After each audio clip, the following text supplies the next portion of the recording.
பெரிய சிந்தனையாளரு. பேப்பரும் பேனாவும். பேனா வேற உலக்க மாதிரி. கதை எழுதிக்கிட்டு இருக்கேன். நல்ல மூட்ல கதை எழுதும் போது இங்கு தீர்ந்து போனா கற்பனை தடப்பட்டுடும். அதுக்குத்தான் இந்த பேனா.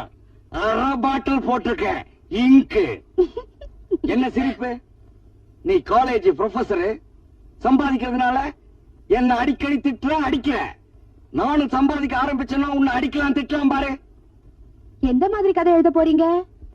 காக்காயும் வடையும், நரியும் திராட்சையும், சுண்டலியும் சிங்கமும், இந்த மாதிரி கதை தானே? நான் என்ன பாப்பா மலர், அம்புலி மாமா படிக்கிறவனா? வயசு என்னவோ கூடதான், ஆனா அறிவு பாப்பா மலர் படிக்கிற மாதிரி. நம்ம நாட்டுல பெரிய பெரிய அறிஞர்கள், எழுத்தாளர்கள் எல்லாம் முதல்ல குழந்தையா பிறந்தவங்க தான். அப்புறம் தான் வளர்ந்து எல்லாரும் கதை எழுதிருக்காங்க.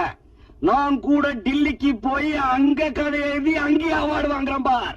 போங்க போங்க, டெல்லி வரையிலும் போங்க.